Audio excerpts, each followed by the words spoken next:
There are now more than 7,000 confirmed cases of the Wuhan coronavirus in China, and WHO declares public health emergency of international concern.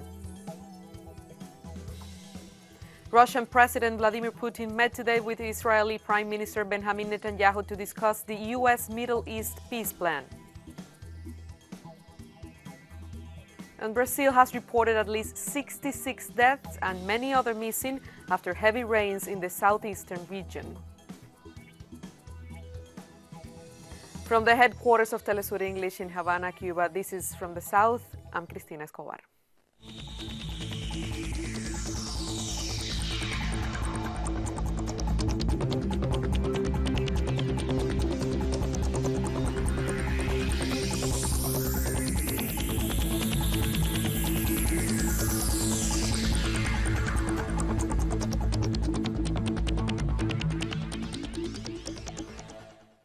The number of confirmed cases of pneumonia caused by the novel coronavirus in China has risen to more than 7,000 people. At least 82 cases have been confirmed outside of the Asian nation. Meanwhile, the WHO just declared a public health emergency of international concern. The death toll from the virus currently stands at 170 people. Prevention measures remain in full effect as the streets of major cities across China are virtually deserted. On Wednesday, the Director General of the World Health Organization said that China deserves the international community's gratitude for implementing the appropriate measures to contain the spread of the outbreak. 124 people have been officially discharged from hospital in China after recovering from the infection. And China reported this Thursday the largest number of coronavirus deaths in a single day, deepening global fears as more cases are confirmed overseas, including 3 Japanese patients evacuated from Wuhan city. As of midnight this morning, there was a total of more than 7,700 reported diagnosed people. If you add together all the virus cases overseas, there are just 68, which means cases reported overseas make up less than 1% of the total global reported cases. That means our measures on controlling the flow of virus cases overseas are indeed effective. Russia has closed its border with China as a measure to prevent the spread of the new coronavirus. Russian Prime Minister Mikhail Mishustin signed an order to close the state border in the Far East. 16 out of the 25 crossings along the Russian-Chinese border will be closed by midnight, January 31st, according to the Moscow Times. Russia's foreign ministry announced on Thursday that it had temporarily suspended the issuing of electronic visas to Chinese nationals. Furthermore, it advised Russian travelers to avoid all trips to China unless they are absolutely necessary. So far, there have been no reported cases of the virus in Russia. We informed everyone about measures taken to close the border in the Far East. We have to do everything to protect our people. 6,000 passengers were being held on a cruise ship off the coast of Italy on Thursday, while doctors evaluated 2 tourists from Hong Kong with fever, and according to information from the Red Cross. The illness of the 2 passengers sparked fears they could have contracted the Wuhan coronavirus, Italian media reported. The Red Cross was on hand in case the tourists needed to be transferred to the special hospital in Rome, the Lazzaro Spallanzani National Institute for Infectious Diseases. The couple, a 54-year-old woman and her husband, are being held in isolation on the ship while tests are being conducted. The move comes as coronavirus cases have been diagnosed in at least 18 countries, and many have implemented quarantine plans. And also, India has registered the first case of coronavirus in the state of Kerala, according to the government press service. The patient is an Indian student of China's University, according to a statement released by the Indian government. He remains stable and isolated in a local hospital. Around 800 people who returned from China to Kerala state are now under observation in any case of symptoms of the coronavirus might appear. At least 9 people have been killed and thousands displaced by flash floods and landslides in Indonesia. Residents fled their homes to temporary shelters as heavy rains sparked disaster in North Sumatra. Local authorities have attributed the catastrophe to illegal logging, which might have loosened the soil, making it more susceptible to mudslides. Thousands of people were involved in the rescue effort, but distribution of aid was hampered by power cuts, blocked roads, and large distances between disaster-hit areas. About 70 people have died due to flooding in the Asian country this month, which is affected by heavy rains annually. The victims were swept away by the water. They happened to be riding a minibus when they were struck in the flooding. They were swept away and hit the logs. We have deployed all available resources. Even I myself is on the ground. In my opinion, this area had never got heavy flooding like this before. Coming up, the Mexican activist known as the monarch butterflies protector is found dead. Don't go away.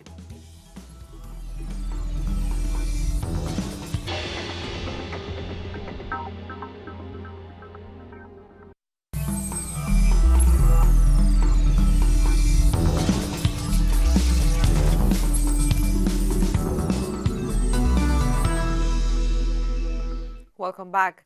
Brazil has reported at least 66 deaths and many others missing after heavy rains and flooding in the southeastern region were reported. The rains have forced more than 80,000 people to abandon their homes in the states of Minas Gerais, Espírito Santo, and Rio de Janeiro.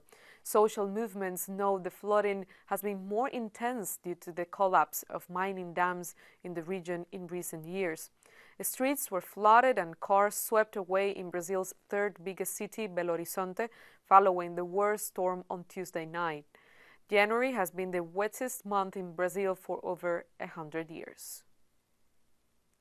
Collapse of the dams in Fundão and Feijão, specialists have studied the river and say these floods are much worse than previous ones. But the data shows this clearly, where with a smaller rise in the level of the river, the waters spread much further into the houses than before. In the floods of 2013, so we are demanding that the justice system acts to hold the Vale mining company responsible for making this flooding worse, and that it pays compensation.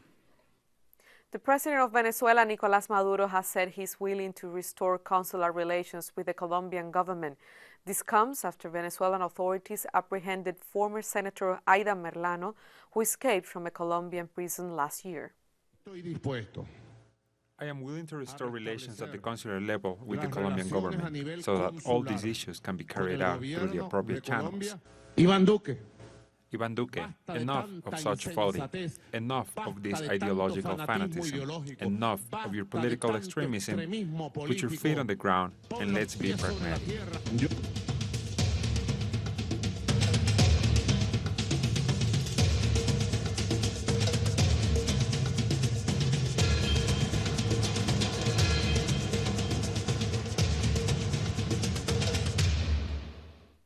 In Chile, the public prosecutor's office has charged police officer Carlos Martínez Ocares with the murder of Colo-Colo football fan Jorge Mora.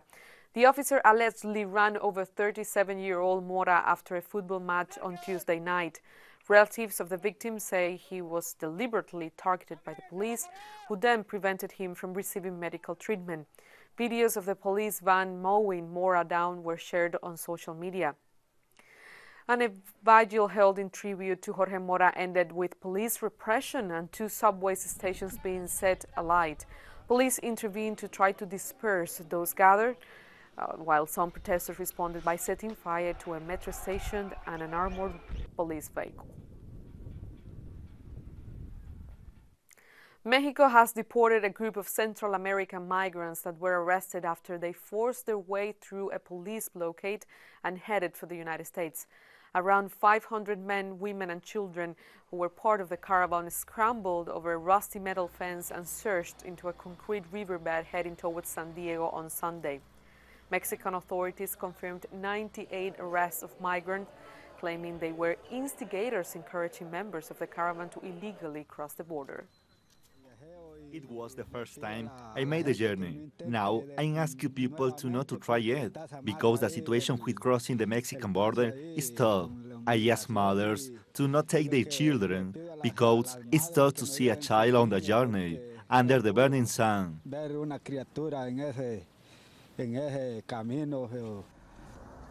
And the new migrant caravan will set off from El Salvador with close to 8,000 people trying to reach the United States.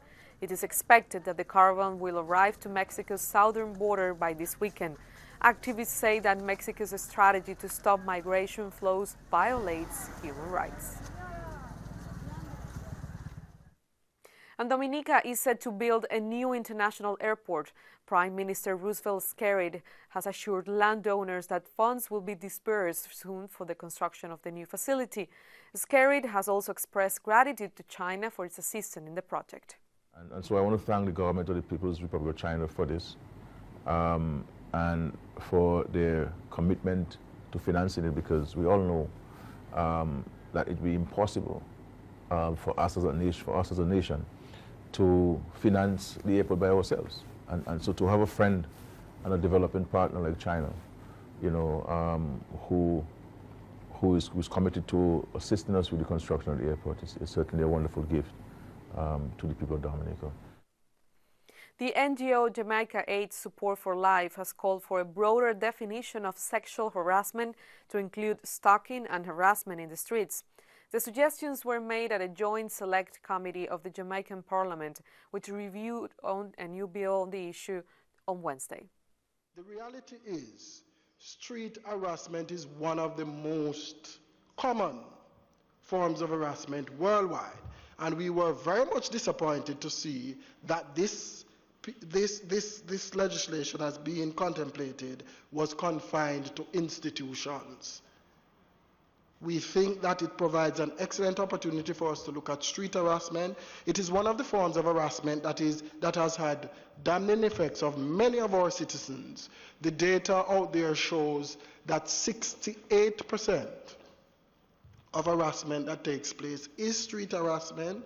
We find persons having to change their route, change their mode of operation, going to a different supermarket each week. We spoke of the supermarkets earlier, simply because they are trying to avoid passing the garage, passing the bar where the guys always hang out, to avoid being harassed. Uruguay's president-elect Luis Lacalle Pou has presented an urgent bill to Parliament weeks before taking office. The bill has been criticized by progressive parties and social movements. The incoming government's emergency bill is criticized on a daily basis, as many in Uruguay see it as a move backwards for the many social advances made by the South American nation. In particular, an item regarding public security that was drafted from a highly repressive perspective. Upon first reading the bill, one can't help but be concerned because their answer to security issues is repression. Among other things, the bill proposes the protection of all security forces who, during their official activities, wound or kill civilians. This bill satisfies a number of demands from within the police. It also reinforces the idea that all security forces in Latin America have their hands tied, and this bill unties them. But this is something that was not born out of social demands, but from within the police. Future opposition sectors have said this law authorizes the easy trigger principle, as police will now act under the idea of shoot first, ask questions later. This is undemocratic. It's making police into super people who are above the law. It also puts their lives at risk, as gunfire only increases violence. Their message seems to be, police can shoot first and then figure out what the issue was. Another item in the bill is the imprisonment of those who insult the police. Individual liberties are eliminated and people's rights will be under attack, as this law would also criminalize social protest. This bill has a very harsh outlook of social mobilizations. The wording is irresponsible and it will only cause tension among the population. Lacalle Pou's bill is under urgent consideration. Now, the 5 parties that make up his right-wing coalition will study the project and could make modifications to the final draft. It should be approved within 90 days, around the time the incoming president is set to take power. Thousands of pelicans arrive to Lake Chapala every year to gorge on the fish remains left behind by the Petatan fishing community, turning the central Mexican town into a tourist attraction. The birds gather on the banks of the lake to devour the food that a resident of Petatan throws at them. The pelicans scatter across the extensive lake of Chapala during the day, located between the states of Jalisco and Michoacán. At the end of the afternoon, they gather along the banks of Petatan for the fish feast. The American white pelicans arrived in December at Lake Chapala, where they spend the winter before flying north in March as spring arrives. We're taking a break, but after this one, the European Union finally accepts Britain's Brexit deal. Stay with us.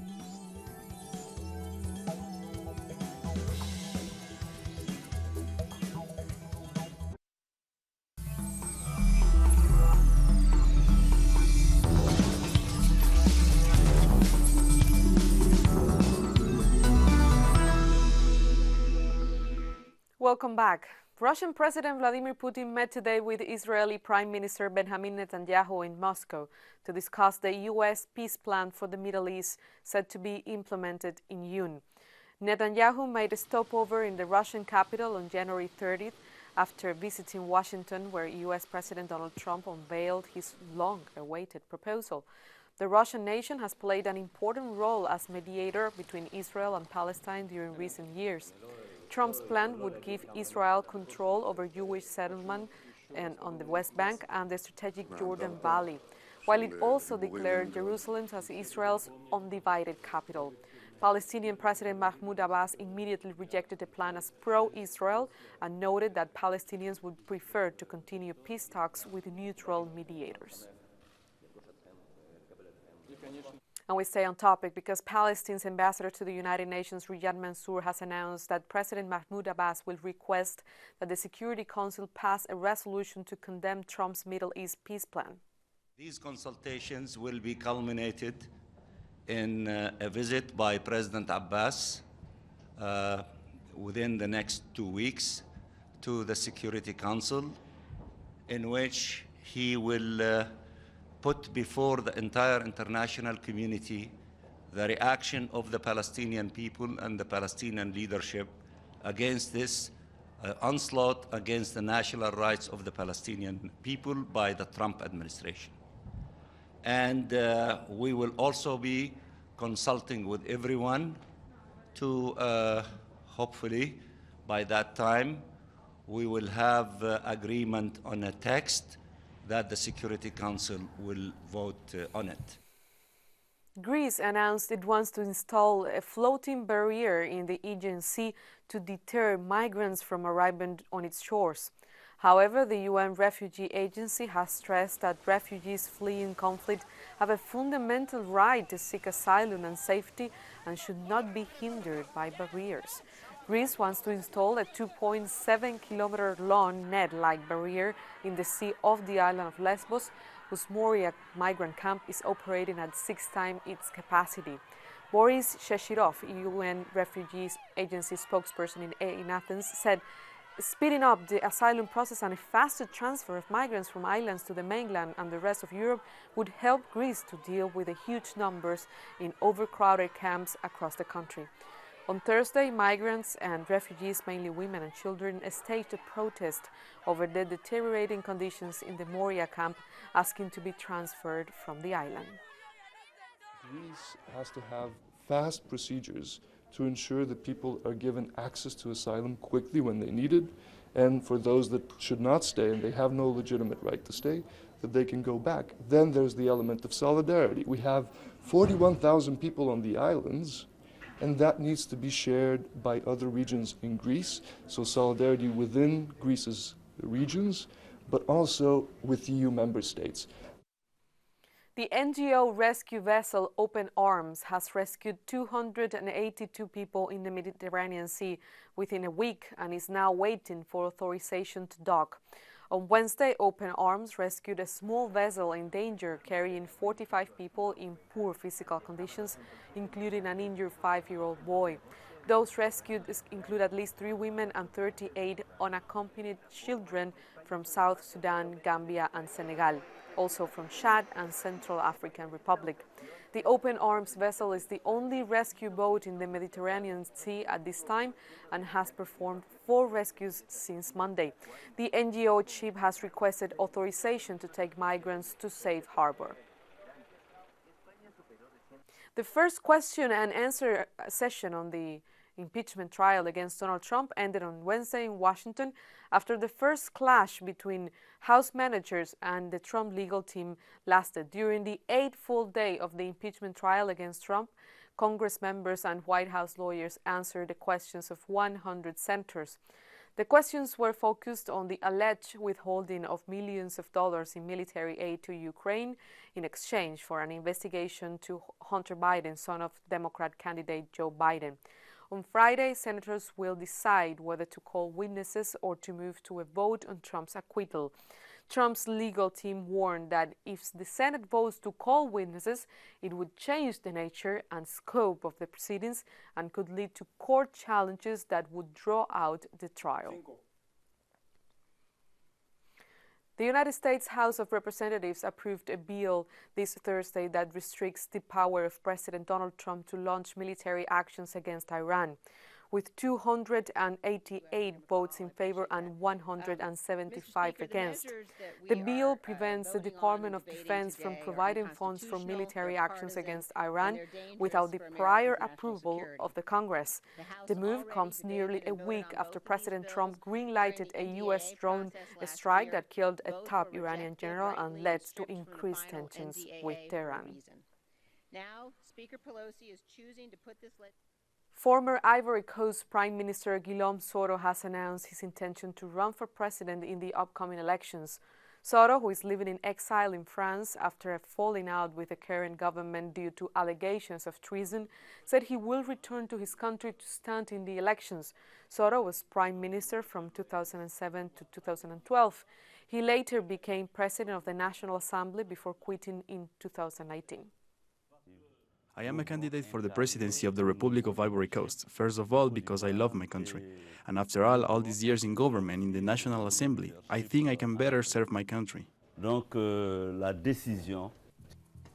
We've come to the end of this news brief. You can find this and many other stories on our website at telesurenglish.net and join us on social media, Facebook, Twitter and Instagram.